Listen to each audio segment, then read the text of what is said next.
welcome to Real Conversations with Patricia. I'm your host, Patty Baranowski-Schneider. Today I'm joined by Matthew Carauddo, a former actor, director, and stage combat artist for 30 plus years. And on top of that, a licensed fencing instructor for 15. So Matthew's a creator, author, designer, main illustrator, and you'll see that on this amazing artwork behind you, and primary voiceover for the artist for Diamond Dragons. So now that I've blurted all that out, now, Matthew, tell us a little bit about yourself that I didn't already mention. Well, thanks for inviting me to the show, first of all, Patricia. I really appreciate it. And yeah, I mean, you pretty much nailed it. I mean, those are part of the things that I do as the author and the creator of this series. And I'm proud to say I've been happily working away on Diamond Dragons 5 of all things, at least as of the time of recording of this video. And I'm about, I want to say 33,000 words and something like 24 illustrations into it thus far. And of course, I'll be releasing that book later in 2025. And that's sort of been the plan. 2021 was book one, 2022, book two, and so forth. That's actually pretty cool. I'm like just fascinated by the artwork behind you. I mean, Oh, thank you. people have no clue what all is involved in doing this sort of stuff. I mean, you could see the details and all of that. I mean, that's just amazing. Yeah, well, I will say this really quick about covers in general. And yes, this is essentially Diamond Dragons. Whoops, I guess I got to scoot this way. For Diamond Dragons 3, as you can tell by the Roman numerals in the background. But what I try to do with cover design, how do I say this the best way? When you see a movie poster, Right. what a lot of people don't really think about, but it's going to happen on a subconscious level, is mood, the spirit of the piece, sort of is it a drama? Is it comedy? Right. Is it Scary, yeah. is it a drama comedy, a comma Right. drama? You know, what is this? Is it fantasy? We want, and you might think, well, come on, Matthew, those will be obvious. If you see Lord of the Rings, you automatically know. I'm like, well, that's because everybody's already familiar with it. But when something new comes out, Right. how is it that you discover that, for example, going back to the 80s, Raiders of the Lost Ark, how do you figure that out? Like, Raiders of the Lost Ark could be anything, I Yeah. suppose. Until you physically But see it. Yeah. right, when you see the style in which the things are placed, and there's certain these graphics and this thing or this caricature or character, if you will, it gives you that kind of instantaneous, not like you need to study it for like, oh, I got to look at this for 6 minutes to figure out what it is. You Right. kind of need to be able to glance and go, whoa, that looks cool. That's pretty much all. Then you might go, oh, that looks cool. It seems like it's sci-fi. It seems Right. like it's a rom-com. It seems like it, whatever. I mean, whatever. So in this case, that's what I'm doing. However, from my perspective, for exemplary kind of artwork, that it should go beyond that. So there's like hidden details in all of this cover that if you did study it closely, Right. you would not only learn more about the general storytelling of the whole series, Right. but you'd get a few specific hints that are coming. And Right. that's obviously in addition to reading the whoops, wrong way, the whatever you want to call it, the back of the book Right. synopsis, if you will. I Right. usually just call it that, the engaging synopsis. And on that last note, I feel that that's exactly what that synopsis should be. It should be engaging. It Right. shouldn't read like, this is what's going to happen, and Yeah. this is this, and there to there, and this person was named that. Or you're like, no, don't do that. You want that whole like, Yeah. It's got you to know, grab you in there and war make was you want to read upon it. them, Yeah. and without the power of blah blah blah blah blah, there was no Right. way that these people would survive the end of the world. Right. Can they survive this? You kind of want that movie Right. announcer feel, and I'm not trying to be cheesy, but the No, whole, I get they it. took away his family. They took away his dreams. Now he's out for revenge. And it sounds ridiculous what I'm saying right now, but you get the point. Is like Yeah. you want it to sort of reach out, grab you, draw you in, and basically tell you, hello, this is fantasy. Hello, this is a romantic comedy. Or hello, this is a love story that's like Right. an epic, legendary, like, oh, it's so romantic. Like you need to feel that. You're right? Right. Yeah, because like with any book, first thing that's going to get my attention is the picture on the front. But then I'm going to check Exactly. out the back, and that's going to tell me, do I really want to read this or not? So I get it. You want the intriguing picture, but then you want something that's going to kind of pull me in and say, oh my God, I got to read this because I got to find out. Exactly. I mean, right, title is important, and also what I like to call the tagline, and maybe some people will say, well, what is that? Is it the subtitle? I'm like, well, those are slightly different, but either way, and not all books or movies will have a tagline, but like, let's think back to Ridley Scott's Alien, okay? Just the very first one, right? The whole in space, no one can hear you scream. You're like, Oh my God. Yeah. okay, well, I guess this is going to be, a horror kind of thing. Right. It doesn't sound like aliens. They're Yeah. fun, they're friendly, they're goofy. Yeah, I'm That's not bringing the kids to this one, right? and there's nothing wrong with making those two different styles of Right. films, right? That's when we have like Aliens Incorporated or I don't know, Monsters Inc., excuse me, Right. right? Like we know when something is supposed to be taken less seriously and Right. when you're trying to be like, no, I want to evoke fear, Right. horror, and like trepidation for people where all they see is this tiny little spaceship Right. in, empty space and then like these demon-like things coming from the side and you're like, okay, great, it sounds and you're like, well, that's what, like now you know what it Well, is. So like yeah. you want the title to punch people in the face and you want the tagline to hit them really hard too, Right. So and then again, that's just my perspective from it. Some people may disagree and they may say, oh, this is what I do with my books and this is what To I each do his with my own. film. Yeah. Yeah, and To each his that's fine. own. Yeah. So now your background spans acting, writing, directing, and martial arts. So how did the diverse skill set influence the creation of your fantasy adventure series, Diamond Dragons? So that's a really good question, and I get that a lot too. I would say that there's some intersections with all of those kind of skill sets, and Right. why? Well, let's think about just films in general, which is basically just storytelling in a very visual and oral way. Oral as in our hearing and whatnot. Right. So right, you have beautiful scores of music. I mean, hopefully beautiful, right? Yeah. You have the sound design, like when we think back to even legendary work on Star Wars, people often forget about Ben Burtt, who was the sound designer on that. He was also to kind of set the tone in case people are like, "Who's Ben Burtt?" In the movie Wall-E, he did a huge amount of the sound design, and if I'm not mistaken, I think he was the voice of Wall-E going. I think. I'm not Okay. 100% sure, but I'm pretty certain that that was Ben Burtt's work. But anyway, right, the design of the lightsaber sound, Yeah. was just became legendary. And Right. even Darth Vader's breathing became relatively Right. legendary. And why? Why does it matter? It's like, think about it. Sound is I would argue it's more than half the experience, as is the music. When you Right. place those together, again, you can build that mood. Just Right. changing the music in one scene of a film Yeah. to this track or Right. this song or that song, whatever, can mean a world of difference. Right. So, those are really important. Now, what about fight choreography? Well, certainly, what do we see in most movies? There's almost always some kind of altercation, a chase scene, if you will, where people are Right. tripping over things or even throwing punches and running away from each other, grabbing swords, whatever. Or with war films, there's Right. guns a-blazing and so forth. So it's sort of like, well, that's a huge part of storytelling too. You're telling stories through violence, Right. and maybe some people, will, I hate violent films and they're terrible. I'm like, hey, Shakespeare was pretty violent with most of his stuff. So, Just don't blow talked it smoke up a properly. But storyteller's yeah. butt. I Yeah. mean, we're literally just saying that this is the day that something happened. It wasn't the day that Patricia and Matthew got along and everything was fine. It was Right. the day that Patricia was like, that's it. I'm stealing every last penny that guy has. And then I'm clueless up until a certain point, and then I find out. And now suddenly it's like, spy versus spy or something. People will love that. They would be like, that's so amazing. Like they're, undercutting each other here Right. and this, and then he steals it back from her and she doesn't know it. And it's like, this is crazy, but I don't want to say it's none of it real world, but it's like, these are heightened circumstances that we're always seeing.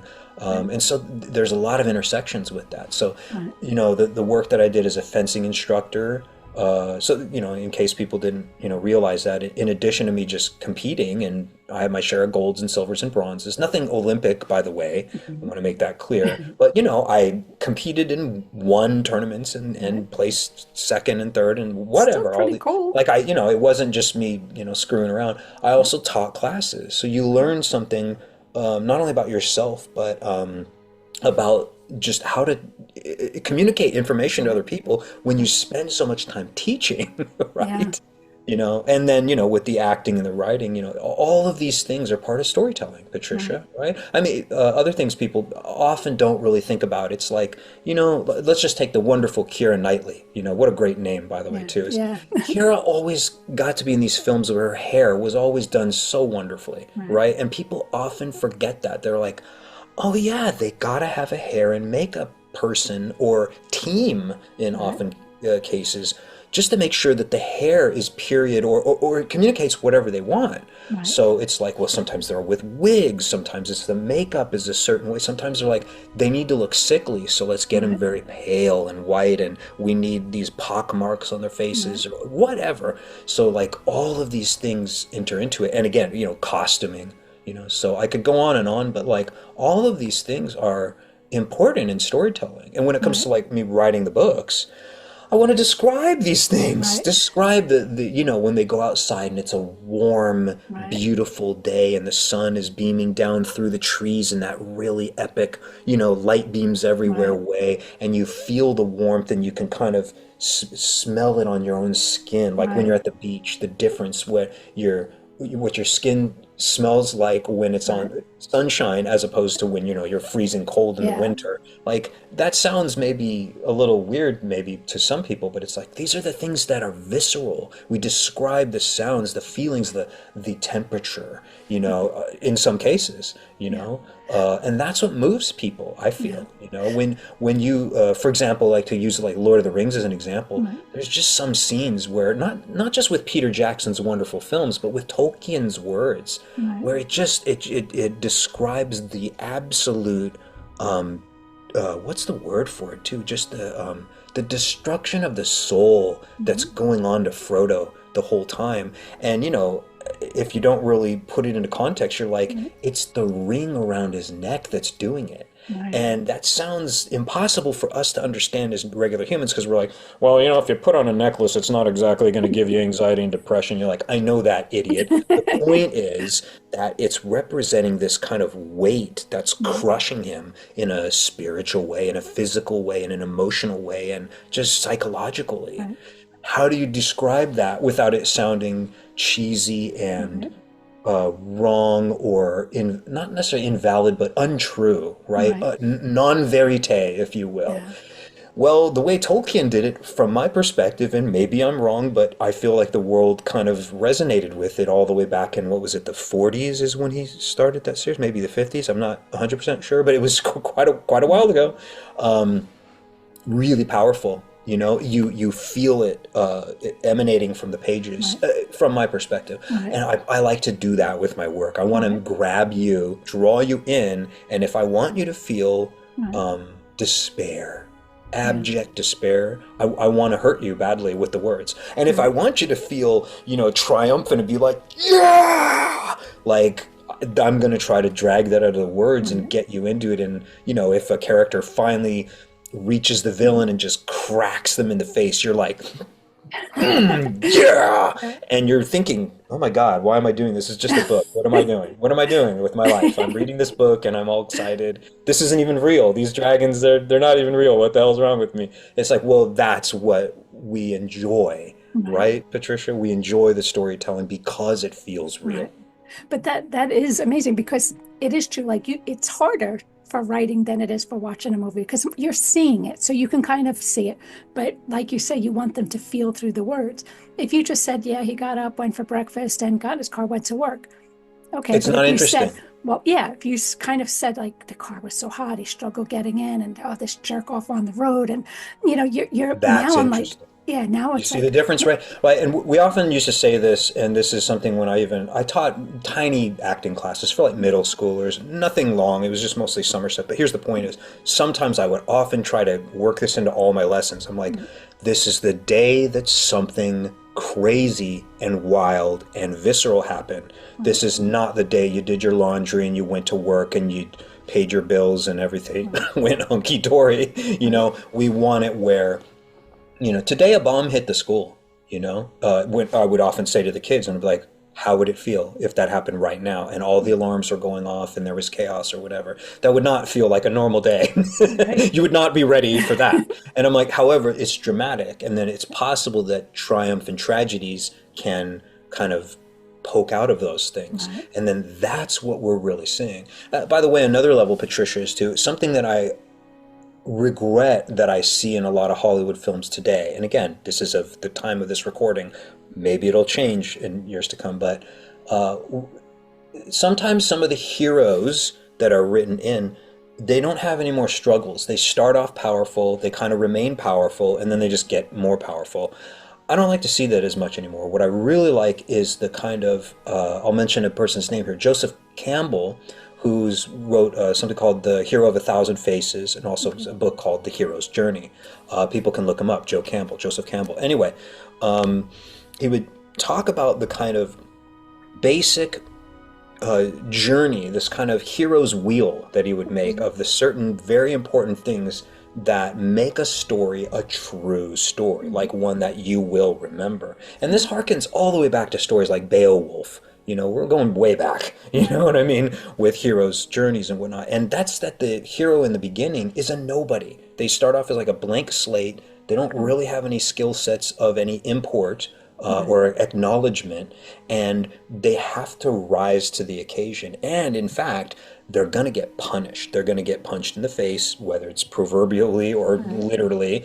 They're going to get knocked down, and they're going to have to figure out how to rise to that challenge. So they will suffer, they will fail, they will, pardon my French, up, a lot. And their mentors, which usually come in the form of an old wise man or an old wise woman, whatever. I mean, whatever. In my case, it might be an old and wise dragon, which is true. It's one of my characters. He's an old, gold, blind dragon, Artemis. Okay. So right, we all have these things. We have the Obi-Wan Kenobis. We have the Morpheuses from The Matrix. We have the Gandalfs, from Lord of the Rings. We have the, what's it from Harry Potter? I want to say it's Dumbledore. That sounds right. Yeah, I think that's Dumbledore. right. Wizard. And I mean, I could go on. We could name all the different ones. I'm trying to remember. What was the one for Hunger Games? Katniss had... I want to say it was Hamish, which was played by Woody Harrelson, sort of, was her mentor, the character's mentor. And so those are real important to these heroes' journeys. So I'm hoping that we see more of this in Hollywood, that instead of them just making these super powerful hero, always super powerful, all the way to the end, it's more like we need to see more of these heroes that we can relate to. I was just going to say you can relate to it better that way, because that's life. You could be great today and knocked down tomorrow, and that's just life. How do you could either wallow in the dirt down there, or you can get up and fight your way back up. And mentors, like I said, back in the day was never a thing, but they're becoming more and more now. So I could see how people could totally relate to that. Yeah, I mean, right, it's so important, Patricia. And here's another thing is, even if you don't have a mentor, it's really like, how are you going to deal with the situation you've been dealt? I will say this real quick too, and then ask whatever you like. I don't mind. Is Denzel Washington, who I'm sure everybody's very familiar with, in addition to him being an excellent performer and just an exemplary artist, I saw a wonderful video of his where he was sort of teaching a small theater troupe of kids, young guys. I mean, not super young like middle school, but probably high schoolers, I want to say. Okay. Just a short video clip that you could see they were filming off the cuff or whatever. And he had this something to say, which he said in many times before in many of his speeches. But, it makes a point. He says, now look, I've been blessed to making hundreds of millions of dollars. I can't take it with me, and neither can you. So it's not what you have. It's what you do with what you have. That counts. And we all have different gifts. Some of us are going to be in front of the camera, behind the camera. Some people are here to touch people with their performance, whatever. So it makes a really good point that it's like, it's what you do that counts the most. And I feel that we need to see more of that with these kind of heroes' journeys. Like, how do the characters handle like when you put it on film or even in the book that like they just lost everything. Now what are they going to do? And it makes you think, oh my God, if I was in that situation, I would just fold up and die. And Right. but what if the character doesn't do that and instead they move forward and they do something to figure it out and that you kind of feel, oh, that is kind of logical. Like that could work. I could see how that could Right. possibly work. Even though it may be fantasy and it may be dramatic, you might Right. say that's still possible. This person Right. got up and said, I will keep going, Right. as the old Churchill, or was it Roosevelt? No, it was probably Churchill who said, when you're in hell, keep going. Right. Right? But you Don't feel stop and that, smell the roses. yeah, not right now, but you feel that emotional roller coaster again there too, because you're like, oh, they did great. Oh no, God, they lost. So the emotions, it's funny, but it's not funny. But I watched the Beetlejuice movie, the new Beetlejuice on Mm, television. And okay, I haven't seen it, but I mean, you gotta love Michael Keaton. He's just an exemplary performer. well, the But go on. crazy part was it was the second one and it had the same characters. And I really thought that it was going to be phenomenal. I was a little disappointed, but the Well, that's ironic part, unfortunate. yeah, but the ironic part was we didn't realize when we rented it on TV that it was for I forget the term it is, but for deaf people. So there was a woman in the Oh, corner doing sign language. So at first we were kind of like, oh, that's going to mess up the movie. But from what I understand is because I know somebody who teaches sign language, they oh, said that cool. you're taught to really give emotion into everything you do because if you just, it's like talking If and you saying, just yeah, sign the words, yeah, they're and you're just just the like, yeah, words. we just went there and it was all fun but so the woman, she made that whole movie like amazing because it's just one person, but the emotions that were coming out of everything she did, I was like, oh my God. So yeah, so getting people into the emotional aspect of whatever you're reading, that is really what draws people in. So I think that's amazing. No, that's an excellent observation. I mean, especially when you think of, I mean, here's another way of looking at it. So, I have never done like professional voiceover acting for Hollywood productions, Mhm. but I've done my share of VO, not only for my own projects, but for other people's. So Right. here's the point with it is what people often don't think about is that when an actor or a performer, whatever you want to say, whether it's a very famous person or just you've never heard of them before other than voiceover, when they have to use only their voice to Right. communicate whatever it is. Well, now you have to think of it in a different ways. You go like, well, that's wonderful that they're so talented and boy, they have such a cool voice. I'm like, yeah, but did you ever think about how stripped they are of they obviously can't use their eyes, they can't use their nose, they can't Yeah. use their mouth as in their lips and the way they can't Right. their teeth, you can't see you can't see their hair, you don't get to Right. see any costuming, their makeup, nothing. You have to rely on the voice. Now, someone might Right. argue, oh, but they have a cartoon character, so later they can match it up. I'm like, yeah, but often, all too often, if you're doing VO, you are not going to see the actual imagery of it for the Right. most part. Right. Maybe at a very high level, they will say, hey, we have all the animation, and here's some previs that you'll look at while you're recording your Right. lines. But all too often, if you're doing VO, that's it. It's your Yeah. voice will communicate that or not, Yeah. right? What it is that you're trying to Right. communicate. So it's really important that you understand vocal acting. And Right. when is it that we're going to put emphasis on a word? When is it that we're going to be this close to the Right. microphone? Why would we have a distance from the microphone? I talk Right. about this a lot of times when I'm talking to other artists, and some people, they're just blown away by me even bringing it up, and I'm like, what are you, crazy? I mean, like, think about the difference with a long shot, like a wide angle where the Right. person's like just barely in frame, but they're in action and they're doing something. And then Right. when you have like an extreme close up when they're literally this close in the camera and you can just see their eyes or their face, it's a Right. completely different mood. And the Yeah. same is true of the voice. When Right. you're super up close to the microphone, it communicates a different mood and message and Right. feel.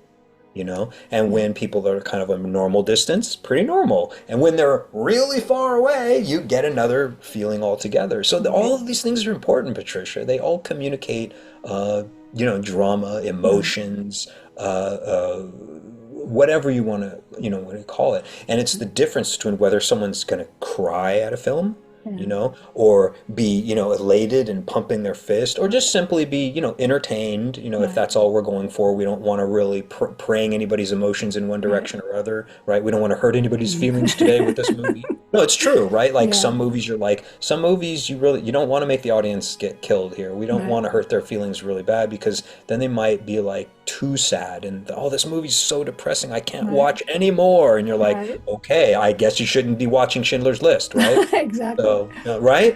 An Yeah. exemplary film which still contained comedy. Yeah. It's just unbelievable. So anyways, yeah. I mean, obviously, clearly, I can go on about these things because I'm passionate about Yeah. this 30 plus years of work that Yeah. I've been doing, and Yeah. That's I've tried to amazing. plug all of it Right. into Diamond Dragons, thus far 1 through 4, and you know, hopefully when I finish 5 and 6, people will be able to experience those as well. Right.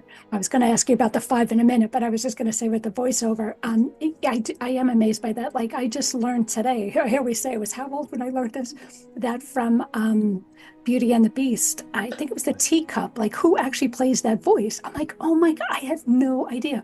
But you're right. They're in this enclosed room by themselves. And Yeah. I love when you see like them filming that because they have no clue they're even being filmed, but they have to be so emotional into it. Like you say, close back, because you could see a cartoon, but unless you have emotion in what you're saying, you It's got going to to become bring it out. meaningless. It's amazing though.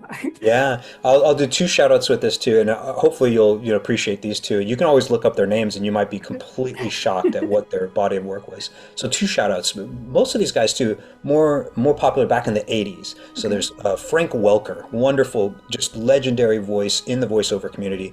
Anybody who's watching who knows anything about VO, though, as soon as they hear that name, they'll be like, I know who he's talking about.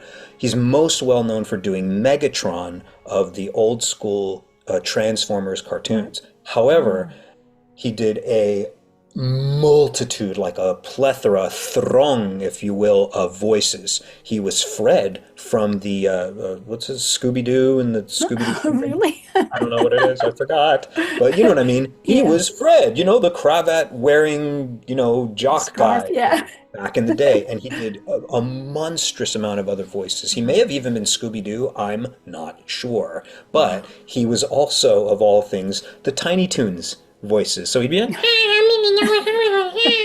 that kind of thing.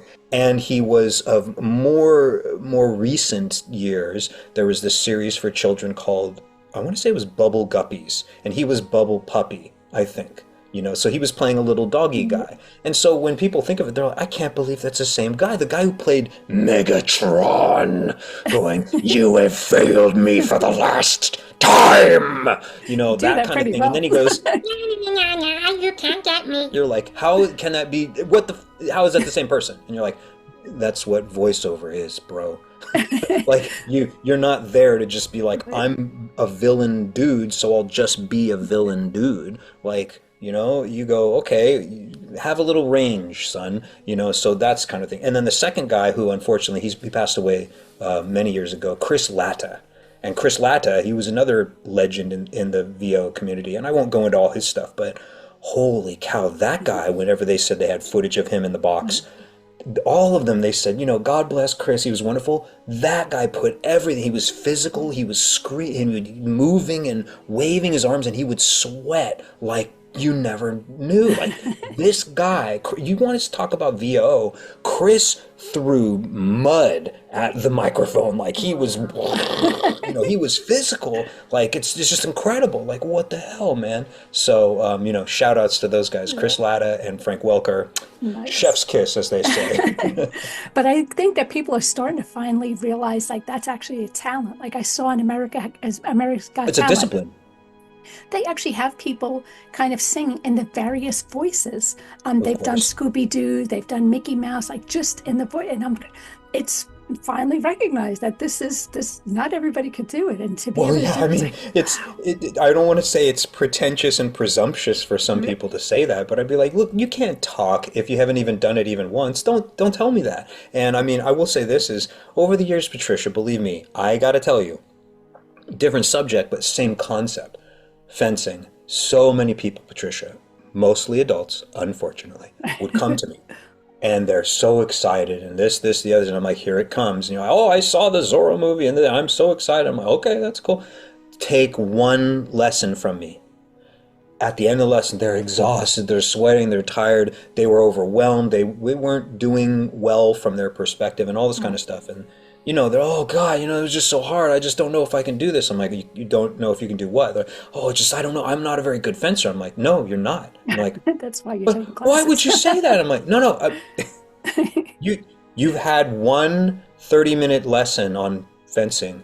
Why do you think that you would be an expert at it? Or do you think you're an expert? And they're like, no, I feel like I did badly. I'm like, well, I mean, You I wouldn't started say you somewhere. did badly, but if you think that somehow that this one lesson has now like leveled you up into this position where you could just, go to a tournament is just ludicrous. That'd be like someone taking one math class and saying, hey, I'm Einstein. Albert Einstein, get the hell out of my way. You'd be like, Exactly. are you crazy? Like, not even a carpenter would say, well, I've done a few nails in this board. Hey, I got this. I'm building my next house now. Yeah. right, right. But so you go like, look, all of these things take discipline, consistency, deadlines, creativity, reflection, and repetition. And you got to do that stuff over and over and over. I didn't become the fencing instructor and athlete that I became, which I'm not trying to say that I was some massive dude or whatever, but it's like, I worked for many years, like sometimes 6 days a week, sometimes, not all the time, but sometimes 6 days a week, just to become relatively competent and good, as a good fencer. I was not a dun dun dun, the best fencer who ever lived. I was not that guy, but very few people can become those. Very few people can become Robin Williams's, Robert De Niro's, Kate Blanchett's, Warren Buffett's, if you will, one of the richest, people, whoever, Neil deGrasse Tyson, right? Carl Sagan, not many people are achieving these kinds of levels of things. It takes work, so I always laugh if anybody tries to say, oh, it must be just so nice to be let's fill in the blank, an actor. I'm like, oh, really? Why is that? Like, oh, well, it just must be easy. Just go on there and memorize lines. I'm like, so that's what you think it is. They go on and they memorize lines. That's what acting is? Are you crazy? No, You but gotta be kidding me. even with I forget which movie it was, but Lady Gaga was in one. Can't remember, like Chanel or something. But I don't know. I don't remember. But she had to actually go to Paris and live there and learn the language and see how the people. She lived there for like a year just She had to to study. understand it, to be able to try to play it. And she played it great. But I mean, obviously, had she really been from there, she probably could have played it even better. But it's not something that it's anybody could do it. No. Well, yeah, I mean, just on another note with this is, right, accents. I mean, I think some people believe that when they see an actor in a movie and they're doing an accent, I mean, and especially if it's not a comedy and they're like doing a period piece. So let's put the comedy aside because that can be fun. You can be like, I am Inspector Clouseau, and I will find out who the murderer is immediately. You're like, okay, we're doing a caricature, and that's great. That was Peter Sellers back in the day as Inspector Clouseau. But when they're doing like an actual, like, even if it's a subtle accent, I mean, I think a lot of people think that the actors just automatically know how to do that, or they just do it on their own, which is semi-true, but most of the time they have a professional dialect coach. Yeah. And in some cases it can be very specific dialect, very specific. Like if we just I'm just picking one out of like the earth is it's a pretty big place. Ireland. I mean, you've got all sorts of Gaelic and Celtic and this thing and that thing. And no. In this village, if we're doing a movie in this village, their dialect is really weird. They elongate this once. Nobody else does that. Nobody. You got to know how to do that. Otherwise, someone's going to pick up on it. They're going to see the movie and they'll be like, it's shite. Yeah. Something, Yeah. right? Someone's going to say like, it's a shite accent. I can't do it. But right, it's like it's a thing, Well, when people get like that, it's like if I could only be as perfect as you, my life would be great, But it's silly for people to think that because also, and this is another point. I mean, I suppose we're going on some tangents, but I don't mind speaking about production in general. Actors, in a way, are not just themselves. Yeah. Arnold Schwarzenegger, of course, I was one time the governor of California, but I'm not just myself as the actor. I have, of course, a team. Of course, I have the makeup artists. I have the people coaching me. They're saying, okay, Arnold, I want you to do this. They're telling him, okay, Arnold, we need this, that, and the other from you. I want the line to have this kind of emotion to it. Oh, okay, not this way. Okay. There's going to be a whole bunch of different, like, back and forth going on. So there'll be all sorts of people involved in their careers, So it's like I mentioned Keira Knightley earlier. Keira Knightley is not just Keira Knightley. It's her and her entire team that eventually sprang up once they went, well, this is an actress. We got to get behind her. We need to give her promotional artist, makeup artist. We need to get her with dialect coaches. We need to support these people. Same thing with Natalie Portman. One of her first breakout roles was in the movie called The Professional, also known as Lyon, with Jean Reno. It was directed by Luc Besson, who's really well known, obviously, in the movie film industry or whatever.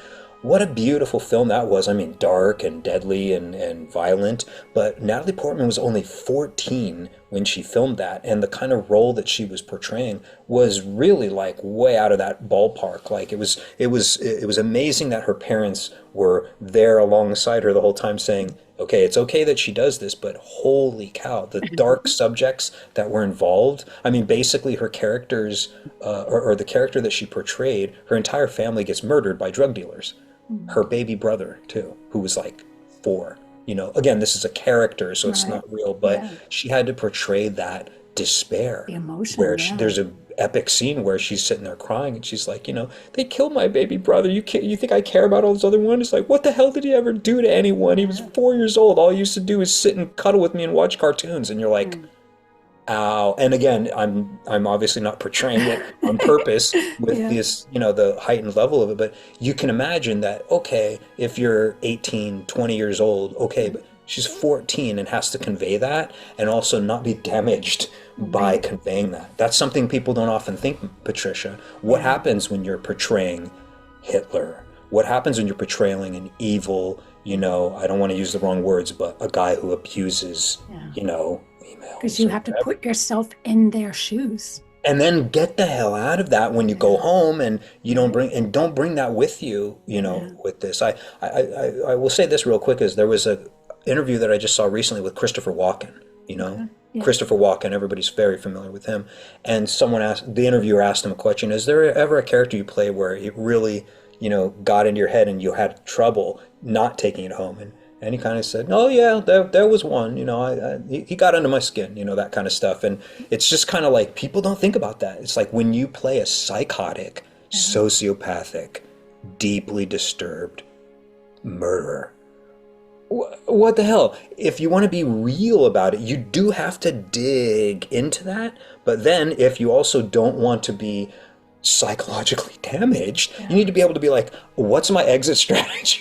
For real. I don't know. How do I not end up embedding some of those qualities in me, and then them sticking like glue to me forevermore or whatever? And maybe some people say, oh, that's an exaggeration, Matthew. I'm sure actors have their way. I'm like, hey, you're talking to a person who was. I did get to portray a Nazi soldier a long time ago. I had to deliver a monologue to a live audience where we brought up the house lights, and it was as if that I was telling them that we were going to gas them. It was harrowing. They brought in Holocaust survivors. I mean, I'm truncating this whole story very much, but it was, you could not even hear a pin drop, during that whole. It was insane, and the emotional content that was going on while I was delivering that and picking people out in the audience, and like I was using my eyes to try to connect with different people. They hated me for real. Like I could tell they could almost bleeding through into me as an actor. They almost probably hated me as a person, which was a good thing and bad thing. As good you thing can while imagine. you're on stage, bad if you're leaving and they're still coming in. Well, and Patricia, oftentimes people, when Robert De Niro was doing all his films, I'm sure a lot of people thought like he's this kind of tough gangster, to himself kind of thing, but very violent or whatever. And you'd be like, that's the characters he's been portrayed, because he's got that look, he's got this voice, he's got a certain way with his eyes and everything, and it just works. But he's also obviously an exemplary, actor. He did a movie called, I want to say it was called Stardust with Michelle Pfeiffer, and he played a complete goof in that. A complete goof. Did you ever hear this film? No. Yeah, he plays a duturu, as we like to say. I love when like there's one girl. Well, I don't know if you ever seen the show Yellowstone, and the woman Beth on there. She's such a biatch in this show, but I'm told that in real life she's like such a sweetheart. It's like, oh, I'm nice to know that she's not like that in real life, because I'm like, oh my God, people probably have a death wish on her.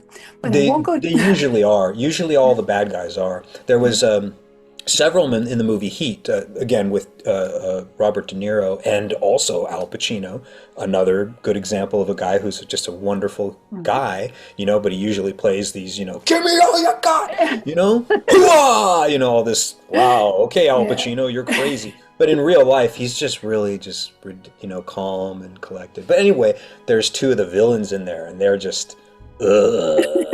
But in real life, you see their interviews, you're like, oh, they're the sweetest guys. They're so nice. And they're always like, yeah, I remember after I do this movie where I was threatening a kid, So every take when they call cut, I'm like, are you okay? Like, I mean, I love you, man. You're cool. Just kidding. Yeah. Well, right. It's really, really hard. I heard that happen in Harry Potter when, who's the actress? I should know this too. She's such a wonderful guy. Emma Watson? Yeah, Emma Watson, who portrayed Hermione.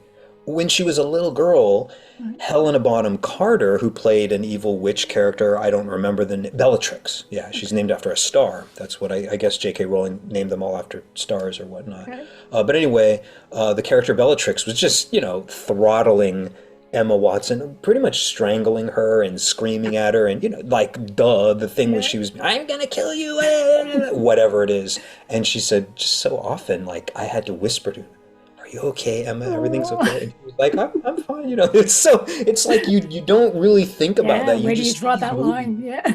You see these movies and you see characters punching each other, quote unquote, strangling each other, and doing all these violent acts, and you never think, I wonder if that actually truly psychologically people up. And you're like, yeah, you got to check on that stuff. You got to make sure that people are strong enough, they're prepared for it, they're like, I know the difference between my role and what's really going on. And also when safety, sometimes physical safety enters the ball game, and that's super crucial. We all learned a hard lesson again on this production of Rust. Do you remember hearing about this entire story with Alec Baldwin? Super unfortunate, hyper unfortunate, hyper unfortunate. The what's known as the armorer, basically the person who's handling all the weapons. Right. Super unfortunate. They put it in the hands of this young lady who was, in my opinion, probably not the right candidate. The director also allowed this to happen, and ironically and sadly, the director herself paid an ultimate price for it, and it was really, really unfortunate. It's almost like we had not learned lessons from another movie back in the 90s called The Crow with Brandon Lee, who also, because of lack of safety, lack of discipline, lack of care on set, was subject to the same problem. He died from, there was debris in a, called a stunt weapon, but it was a real firearm meant to eject a blank. Well, in the case of a blank, what happens is there's a boom but no ejection, or there's supposed to not be. But if something is in the chamber, like a piece of debris, it will go out. And unfortunately, that's what happened to Brandon Lee. So I know this is a lot of tangents, but it's like, right, there's a lot of things that people don't appreciate about explosions on set, or violence on set, or just whatever, the stunts. People are harmed in this. Daniel Radcliffe's stunt double was crippled permanently from the waist down for a stunt that he performed on the Harry Potter films. This is not an opinion. This is a fact people can look up. And, it must have been really hard for Daniel to handle that, to live with, oh my God, my stunt double's fucking crippled just because I was playing a cute little wizard kid in glasses. Are you crazy? Like, what happened? But the stunt guy was pretty much like, hey, it sucks, but he had the presence of mind and strength and resilience to say, this is part of the ABC's stunt work. Like, I took a risk, and this was the 1% chance, and I rolled a 1%. You know, It is true. People have no concept of what goes on, and they should appreciate it. maybe now they will. If more people see this footage, they might be like, "Hey, I don't know about that Matthew guy. He seems like a real idiot, but." We'll have to take into consideration going forward. Now, I want to go right back to your book. So, the Diamond Dragon series, it's a set of fantasy adventure world. But what inspired the setting, the characters, and the themes of your books? That's actually a really good question too. That doesn't always get asked too. A lot of things, I would say.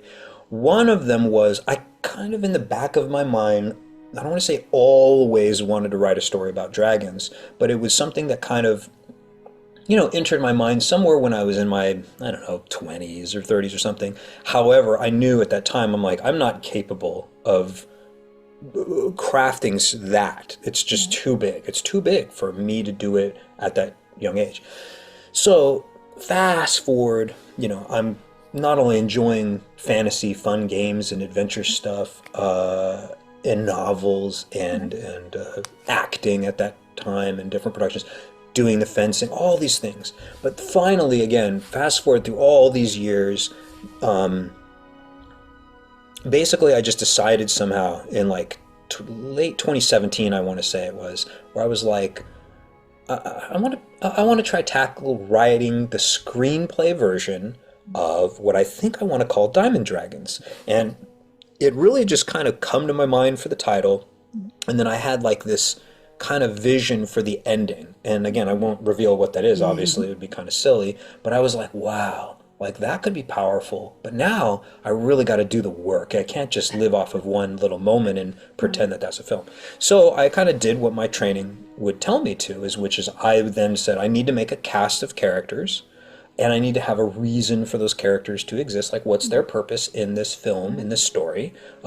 Which one of them stay to the end, which die, in the process of making their moves, and they sacrifice themselves for hero X or Y? What happens? Why do they survive? Why do they not survive? Whatever. It's important. It's sort of like set the structure and the sort of outline of these things. So I proceeded to do that. And all the while I was telling myself, I'm like, if this sucks, I'll just stop. I won't continue. But I found myself like, no, this is interesting. That's like when I started going like, yo, my wizard guy could be blind. That I could work with that. A blind wizard-like dragon. I'm like, I want him to be a gold dragon. That sounds excellent. I know this and this and this. And, ooh, I need this as an ice dragon. And he'll be this way. And he'll be this type of character. And I'm like, oh, we need the patriarch. We need the settled kind of grandfather dragon who in a way could be like, and if people are familiar with this movie, and Dances with Wolves, one of my favorite films of all time, like Ten Bears, which, people be like, what's that? I'm like, you'll have to see Dances with Wolves, but Ten Bears was a kind of a minor character in retrospect, but he was like the ultimate patriarch, where he speaks last, and then at the end he's kind of like, that's all we will say for today. We will talk about this matter another time, and you're kind of like, damn, well, there you go. He has the last word, and he's like, we will speak more of it, or it's like, that's the end of it, or whatever. It's just like, I was kind of basing all of my different characters off of things not only I'd seen before, but then working them into a way where I'm like, I need to obviously make it unique and fresh and fun and interesting, and how do they all tie together, and what's the through line of this entire thing? Am I going to do more than one? And I kind of always had intentions to do more than one. So even as far back as when I actually moved from making the screenplay and developing it, and I'm kind of saying too much here, but like I hired a vocal cast just to do a read-throughs. It's a long story. I mean, I didn't have lots and lots of money, but I said, hey guys, I want to get some VO artists in here, and let's record for these characters. It'll be fun. We'll have a good time. So we did that with a screenplay. That was all private stuff too. I didn't like release that to the public, but I did make some like pre-visualization videos where I was able to use some voice work from not only myself, but other actors to voice different characters and whatnot. So that's something that people can enjoy online for free, of course. There's a lot of free materials on the website, which of course is diamond-dragons.com, and people can kind of see sort of like the journey that I kind of went through doing it. But essentially, Patricia, drew on all my experience and said, like, this is a powerful story. This is something I want to tell. And not only that, it's kind of like, if I could step outside myself, I want to be like, if I wasn't me, would I look at this and be like, this is awesome? And the answer was yes. So I feel like that's actually more powerful than me going like, oh, well, I just think it's so cool. And so I wanted to make sure that if I stepped aside and go like, no, it's not. It sucks. It's bad. Like, fix it. And by the way, that's really important. Being able to take notes from people is something you learn all throughout acting and directing. You're doing both sides of that. The director, we give the notes to the actors in order to make the whole production and them better. It's not to cap on them and to be like, Patricia, you suck, ha ha ha. It's more like, Patricia, I love these.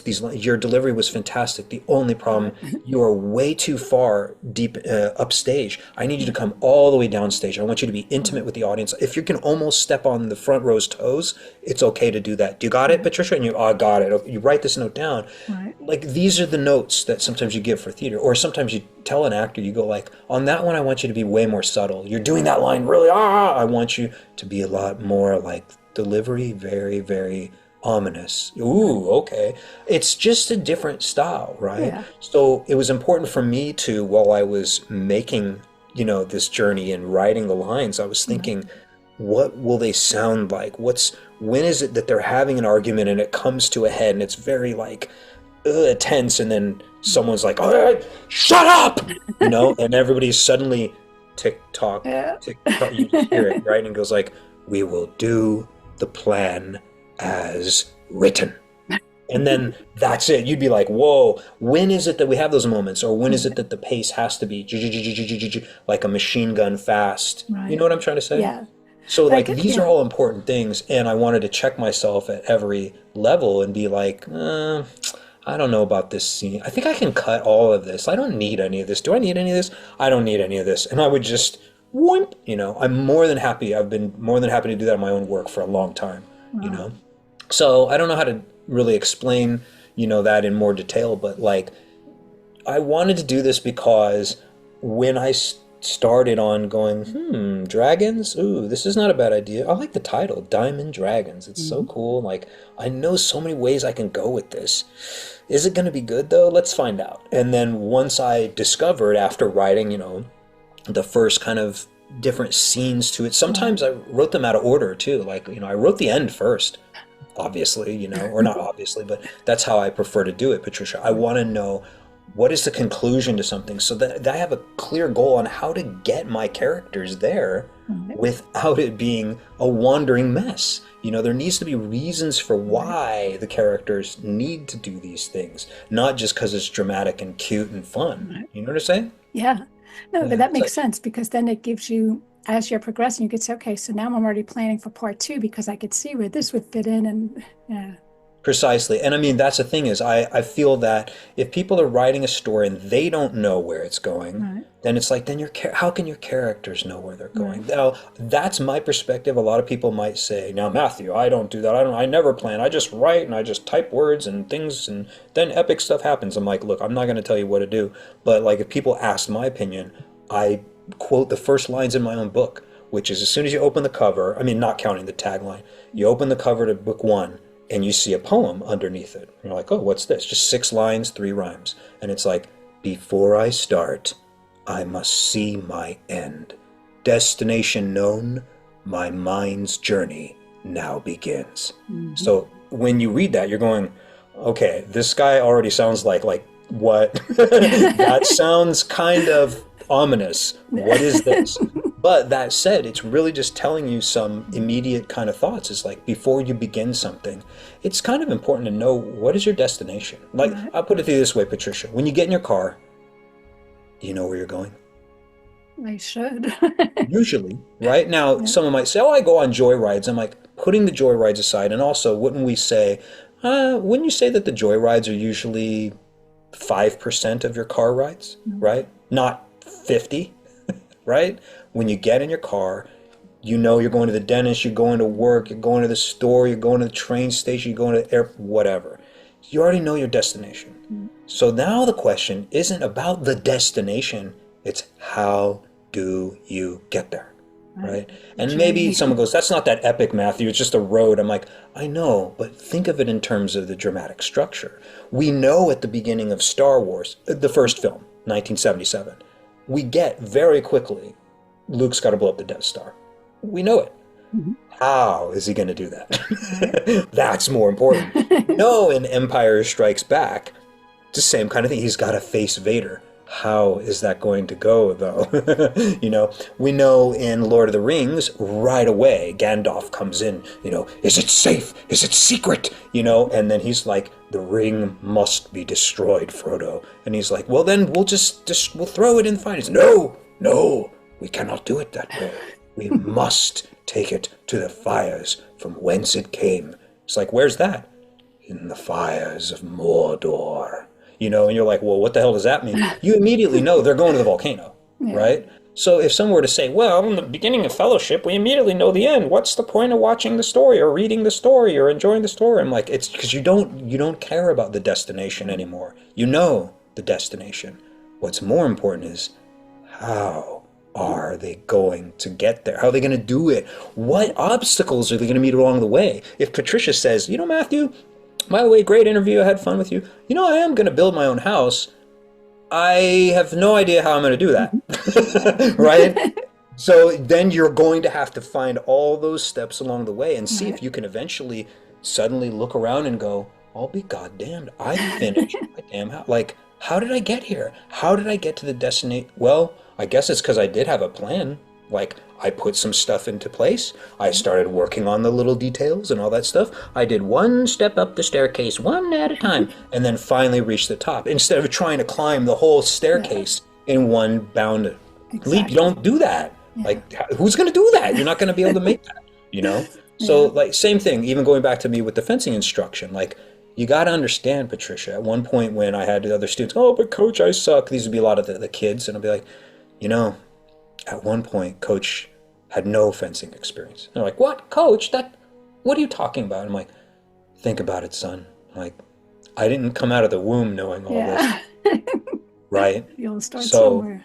If I had to learn things, you bet that the despair you're going through of being frustrated with this fencing move or this, I'm like, do you think maybe coach had to go through that? And they're like, oh, I guess so. Wait, you mean you had trouble with the beat attack and the feint attack? I'm like, yeah, even to this day. Like, I still don't do those actions perfectly, man, but I make do. So what I'm getting at, right, Patricia, is, right, like, I had to break all this stuff down one step at a time. I had to outline all of these things, and I had to make sure to know, do I have a competent ending? Is this going to be a powerful ending of the story? I don't want to end on a whisper with any of these stories. I want to force a story along where you go like, this is just a carbon copy of the first one, only a little bit different. I'm like, oh God, like, don't do that. Like, we already know how that works with Hollywood films, and that's just, I don't want to do that. My stories, each one is different. There's a bunch of powerful thematic underpinnings interwoven within the whole series, but throughout each book. And each book begins with a quote on the front cover, essentially its tagline, and all of those mean something. The first one is time. The second one is wisdom. The third one is courage, and the fourth one is reflection. So. Nice. I might mean something with all those. You never know. We'll only know when you read it. So how could people find the books and find out about you and all that stuff? Right. So the only way, really, to find out about my work is to visit the website, diamond-dragons.com. I don't have them out on, big, huge sites or whatever. I just don't think that's the right move for these kinds of things, especially because there are so many beautiful illustrations in them. There's 350 plus non-AI, by the way, I want to say I don't do any AI at all, non-AI illustrations throughout the course of the first 4 books. That you did yourself, right? Most of which I did myself. But I also, people, if they want to learn about, hey, didn't you say there was other artists involved? I'm like, yeah, on the website you'll see I credit the folks with that. But for the most part, I'm doing the majority of them. I would say 90%, something like that, 95, I don't know, maybe 89%, whatever. But, it's quite a undertaking. You know, I do all the editing, all the formatting, the cover designs, for the most part are just me. And the videos in particular, I do those all myself. And those are very time consuming, but also rewarding. These teasers, if you will, these trailers, 2 minutes, 3 minutes, whatever. I do one for each book. And then there's chapter artwork teasers for each book as well, which of course just flash up and fade into different images that you kind of, wow, what the hell is that? And like, oh my God, that's a castle being sieged by what the, and then it's gone. And then you might see, an epic shot of some dragon. You're like, oh wow, they look like they're just in despair, or another one looking triumphant, with something amazing. And it's just for people to then taste the work, and then they can make the judgments on their own and say, is this a rabbit hole I want to go down? Do I want to traverse the portal of fire, as I often say with this? It's not I wouldn't say it's a series that people would take lightly. In other words, it's not quick reading. Each book is around, I don't know, 120,000 words. Some are more, some are whatever less. So those are the kinds of things that people would need to understand. And I highly recommend the paperback or the hardcover versions. Obviously, more so the hardcover, not because I'm going to make more money. I don't, actually. It's all pretty even keel. But because of they're in color. With the paperback version, only the covers are in color. And, of course, the illustrations are all in not monochrome. They're in grayscale, if you will. Okay. Very, very nice. I can't wait to see the movies when these finally come out. That is not probably going to happen. I mean, again, that is not only another can of worms, it would be millions of dollars and probably thousands of individuals involved. And I mean, do you have those resources? I do not. Not me, but you never know if someone else watching this does. So I better watch out then. Yeah, right. Well, thank you again for being on the show. Again, that was Matthew Carauddo. So thanks for listening to Real Conversations with Patricia. Never miss an episode by subscribing to the channel. So thank you again. Thank you. Thank you for listening to Real Conversations with Patricia, talking with some of the most brilliant minds on their journey to success and their recommended strategies. Please leave your feedback and visit pristineadvisors.com to get the latest and greatest business advisement on the planet. Feel free to let me know your thoughts, suggestions, and anything else you'd like me to cover. Together, we can make success happen for all.